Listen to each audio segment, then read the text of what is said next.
Halo pemirsa GPR TV, dari Sabang sampai Merauke, dari Miangas hingga Pulau Rote. Bertemu lagi dengan saya, Rosi Triastuti, di program Kominfo Newsroom.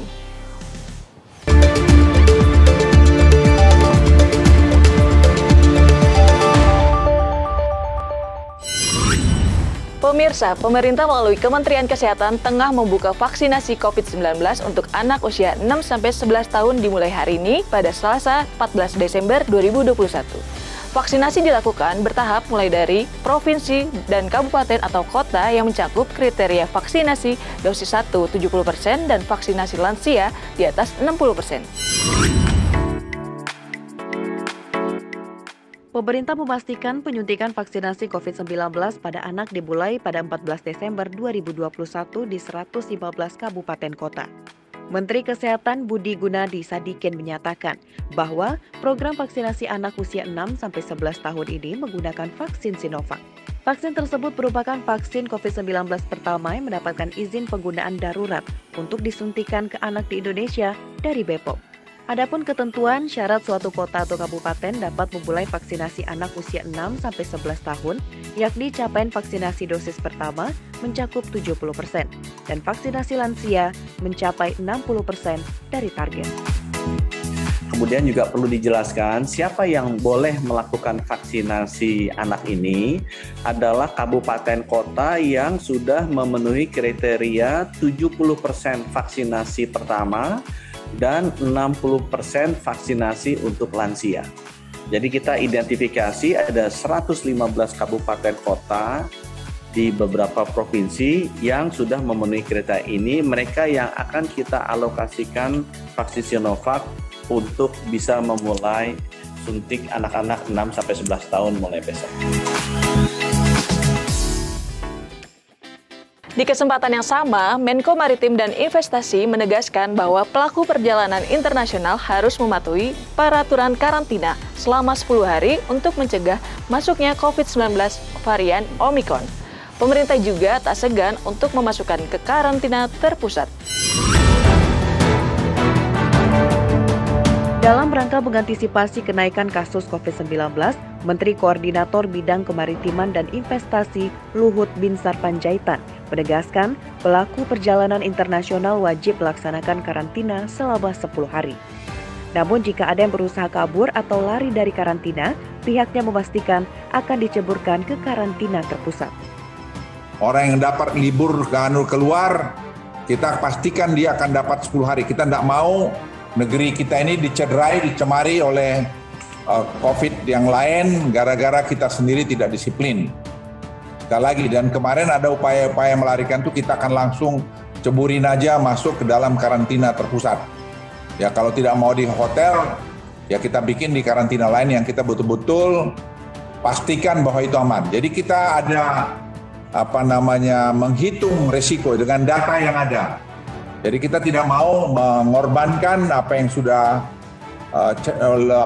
lelah, capek, pengorbanan besar selama berapa bulan ini rusak hanya gara-gara kita tidak disiplin.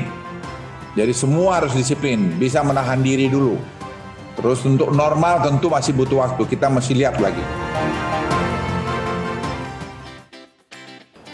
Informasi selanjutnya, pemerintah kembali mengajukan RUU perampasan aset dalam tindak pidana korupsi kepada DPR RI. Menko Polhukam Mahfud MD mengungkapkan DPR RI telah setuju untuk mempertimbangkan RUU perampasan aset tindak pidana korupsi ke dalam Prolegnas tahun 2022. Salah satu undang-undang yang sangat diperlukan oleh Indonesia adalah Undang-Undang Perampasan Aset Tindak Pidana. Sebelumnya, pemerintah telah mengajukan rancangan Undang-Undang Perampasan Aset Tindak Pidana tersebut, akan tetapi belum menjadi prioritas. Sejalan dengan hal tersebut, Menko Polhukam Mahfud MD optimis ketika mendengarkan dari salah seorang anggota DPR bahwa pengajuan Undang-Undang Perampasan Aset Tindak Pidana akan lebih mudah terrealisasi apabila diajukan oleh Presiden. Dahulunya rancangan Undang-Undang Perampasan Aset Tindak Pidana sudah pernah disepakati, namun masih kurang satu poin, yakni tempat penyimpanan dan pengelolaan aset tersebut. Dalam keterangannya, Menko Polhukam menyebutkan, saat ini hal tersebut telah mendapatkan solusinya, tinggal menunggu realisasi terbentuknya Undang-Undang Perampasan Aset Tindak Pidana di di tahun 2022. Pemerintah juga sudah mengajukan 2 rancangan terkait dengan pemberantasan korupsi, yaitu rancangan undang-undang tentang perampasan aset dalam tindak pidana dan rancangan undang-undang pembatasan transaksi uang kartal atau uang tunai. Itu yang diajukan ke DPR agar bisa dijadikan undang-undang. Maksudnya aset tindak pidana itu bisa segera dirampas, kemudian orang berbelanja dalam jumlah tertentu harus lewat bank agar apa? Agar diketahui sumbernya dari mana dan dikirim kemana. Tidak boleh langsung dari tangan ke tangan kalau misalnya sampai 100 juta misalnya. Pemirsa, Kemdikbudristek telah meluncurkan platform pembelajaran berbasis pengalaman Wiyata Kinarya Merdeka Belajar. Platform dibuat untuk mendongkrak kompetensi pegawai di lingkungan kementerian tersebut.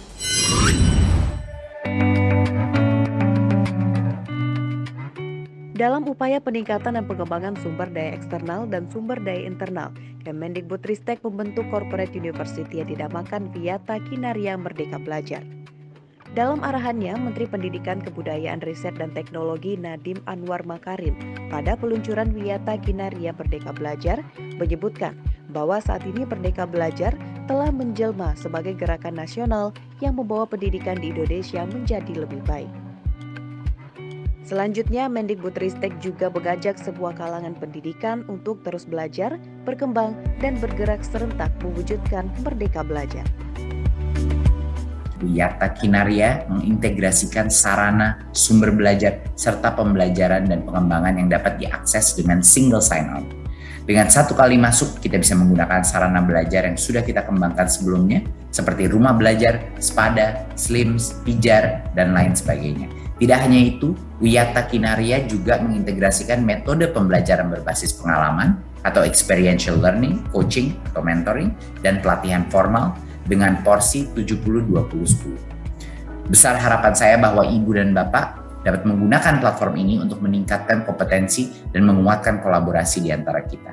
Karena sebagai penggerak Merdeka Belajar, kita harus menjadi contoh pembelajar sepanjang hayat bagi anak-anak generasi penerus bangsa.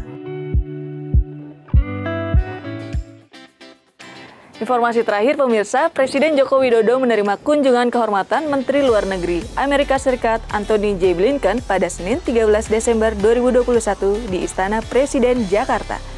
Melalui Menteri Luar Negeri, Retno Marsudi mengatakan salah satu hal yang dibahas adalah Indonesia mengharapkan Amerika Serikat dapat menjadi mitra di bidang ekonomi, investasi, dan pasar global di bidang kesehatan. Presiden Joko Widodo baru saja menerima kunjungan dari Menteri Luar Negeri Amerika Serikat dan Sekretaris Dewan Keamanan Rusia. Dalam pertemuan bilateral ini, Indonesia mengharapkan Amerika Serikat bisa menjadi salah satu mitra di bidang ekonomi, termasuk di bidang investasi. Dan Indonesia juga berharap dapat menjadi bagian dari rantai pasok global untuk bidang kesehatan. Selain itu, Presiden juga mengucapkan terima kasih atas dukungan vaksin Amerika Serikat dan dukungan yang telah diberikan oleh Amerika Serikat kepada Indonesia selama pandemi. Tanpa komitmen Amerika Serikat untuk memperkuat kemitraannya dengan Indonesia, terlebih dalam bidang ekonomi. Dan pertemuan ini akan merupakan pertemuan bilateral kedua yang saya lakukan dengan Menlu Blinken, Menlu Amerika Serikat, pada tahun ini. Sementara Sekretaris Patrushev akan melakukan konsultasi bilateral bidang keamanan dengan Menko Polhukam, dan ini merupakan konsultasi yang ke-6 kalinya. Pertama mengenai pertemuan dengan Sekretari Blinken. Pada saat menerima kunjungan kehormatan Menlu Blinken, Presiden menyampaikan antara lain penjelasan prioritas G20 Indonesia. Itulah ragam informasi yang telah kami kemas untuk Anda. Dapatkan update berita pilihan setiap harinya di kanal GPR TV atau melalui sosial media gprtv.id. Saya Rosi Triastuti pamit, sampai jumpa.